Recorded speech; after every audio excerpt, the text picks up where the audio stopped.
Hey there, everyone. My name is Eric Richards, and I run a real estate brokerage in Colorado Springs called Springs Houses Online Realty. I'm really excited today to talk to you about Northern Colorado Springs and Monument. I'm focusing this video on what is it like to actually look into this area for a house, and what is it that this area of town offers you. Specifically, school districts, how close it is to Denver, how close it is to Colorado Springs, what's in the area, restaurants, grocery stores, shopping, movie theaters, other entertainment. So let's get into what this area of town covers and offers you. So as you can see, I've got it zoomed out right now, and you can see Denver is, way up here. And we're going to cruise down I-25. We're going to pass Castle Rock, which is a bigger city. That's where I live. And there's about 65,000 people there, and it's growing, pretty rapidly. Larkspur is a tiny little community. It's basically known for its pizza restaurant, a gas station, some summer camps, and then the Renaissance Festival. The Renaissance Festival can really cause some backups and delays on I-25 during the 4 to 6 weekends that it operates during the summer. In those times of year, you're definitely advised to travel on 105 or Highway 83. Right now, we're zooming in on Monument. So Monument is one of the more northern areas. It's its own city. It has home rule authority, meaning that they vote on their own things. They tax at their own rates. They regulate the sale of marijuana, for example, differently than Colorado Springs. Palmer Lake is a little small community that's certainly part of Monument, same zip code. And when people talk about where they live in Monument, they might be talking about some of the new construction down around in this area near Forest Lakes, for example. That's a classic homes community. Or maybe over here in the Woodmore area. And this is all new construction right in this area.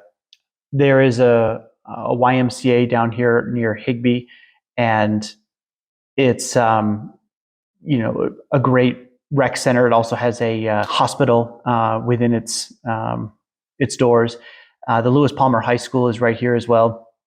There are some condominium complexes right around in here.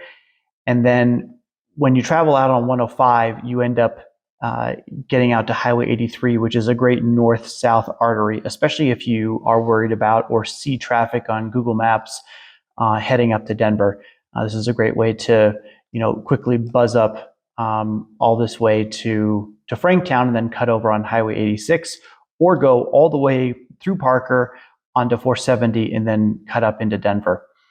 When we think about the north part of Colorado Springs, we're talking about 80132, and we're talking about 80921. These zip codes are basically going to encompass Glen Eagle, where it's still considered Colorado Springs, and then this dividing road right here, which is Baptist Road, is the line for where it becomes Monument. So certainly pay attention to that. All right, so when I think about Monument, I think town of about 11,000 people, school district 38, and lots of new construction. There certainly are older homes in Monument to explore, and there's some acreage lots to take a look at. It's one of the few places along the Front Range on the south end where you can actually live on a lake. There's not many homes there, so don't get your hopes up too high. But it's a great spot to recreate. Ice fish in the winter, maybe do a little bit of ice skating, but then during the summer, grab your stand-up paddleboard or your kayak or your canoe and go enjoy a day at a small lake.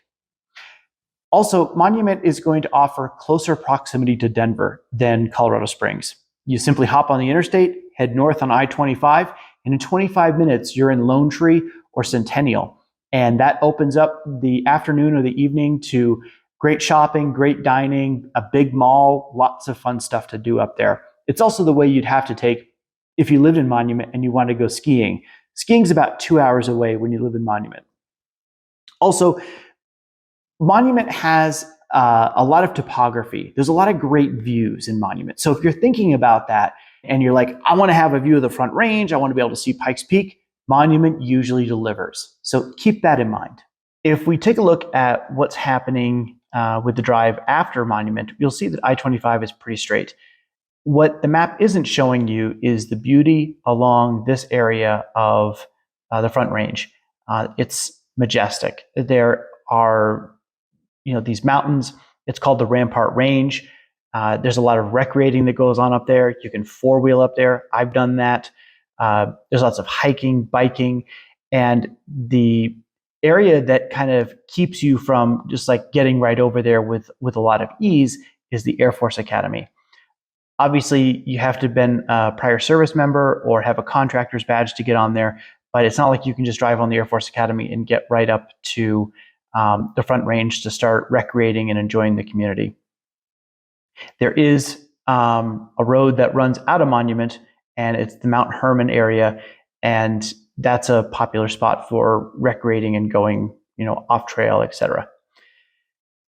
We'll just wrap up this video by talking a little bit about Flying Horse and Northgate.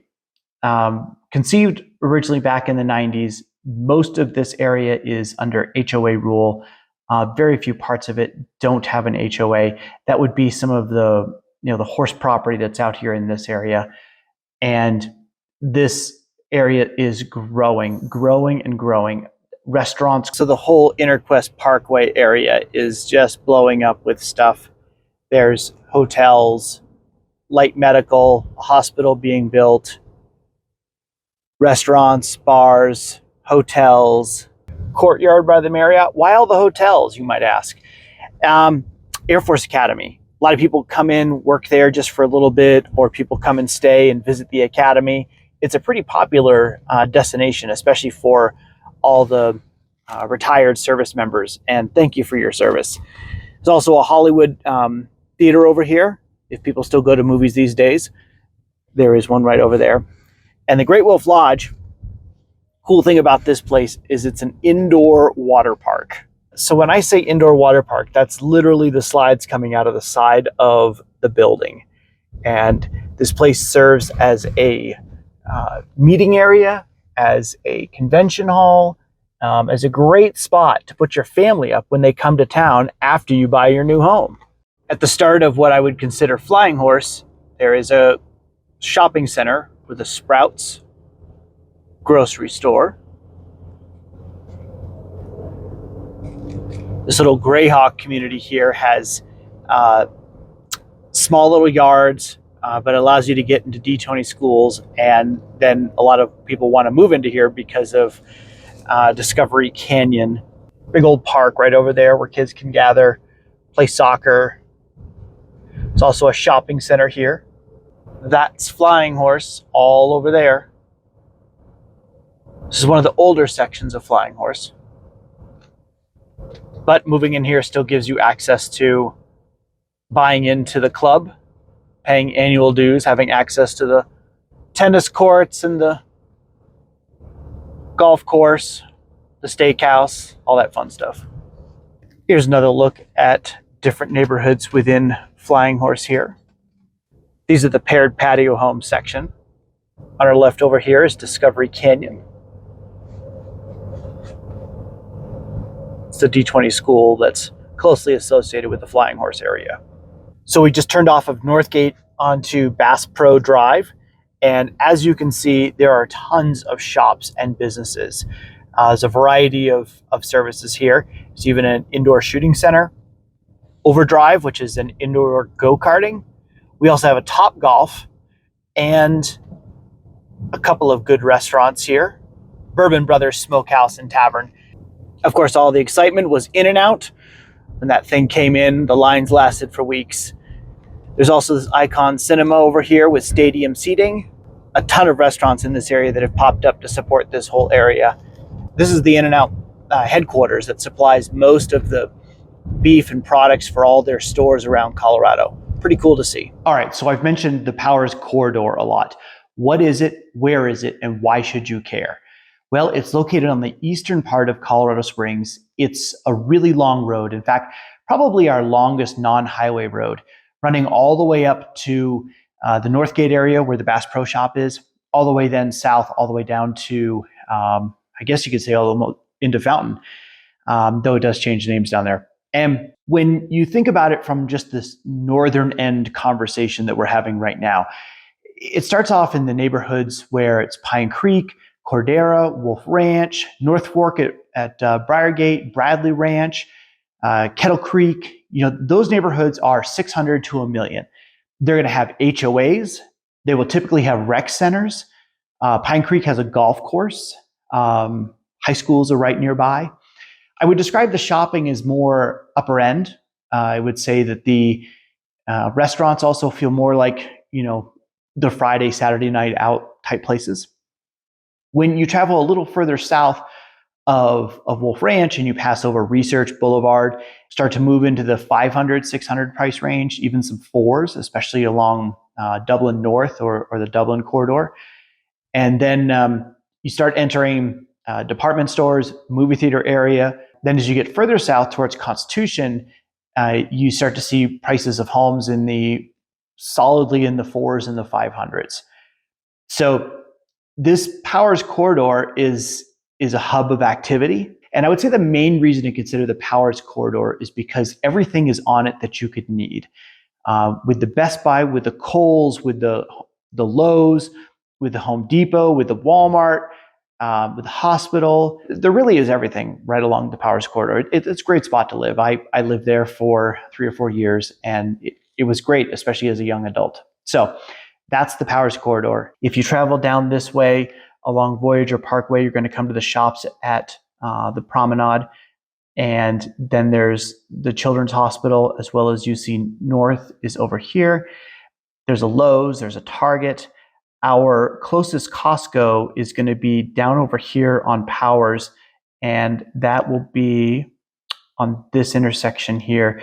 There is another Costco along I-25, but if you're already kind of in this area, it makes a lot more sense from the traffic standpoint to head down Powers, I think, than jumping back on I-25 only to get back off, just because the Costco on close to I-25 is in University Village, and you just have to jump down North Nevada right here, and there are, I think, 5 or 6 stoplights before you actually get to the one where you can turn into Costco. So just keep that in mind. All right, that does it for us. What a tour of Colorado Springs. I threw in a lot of extra clips. Sorry, it wasn't the sunniest day, but I promise you the mountain is there. And we saw everything from Monument Hill down to about the middle of Powers. And we will definitely pick up on this tour and complete it by visiting the west side, the central part of Colorado Springs, and all the other parts of it. But for now, just keep in mind that the north end of Colorado Springs and Monument offers a couple of different school districts, a lot of shopping, a lot of restaurants, a lot of activity, closer proximity to Denver, typically closer proximity to I-25 as well. And I would say that this is the type of real estate that really defines where Colorado Springs is headed in terms of the new construction. These planned unit developments, neighborhoods that have HOAs, neighborhoods that have rec centers in them, and try to offer the homeowner a inclusive experience. So hopefully that helps paint a great picture. If you have questions or things that I didn't mention in the video, please leave a comment below. I will certainly do my very best to answer it. There's a lot going on in northern Colorado Springs, and I hope I was able to at least pique your interest on what a great city it is here. So thank you so much for watching, and I really, really appreciate all the support you guys are giving me.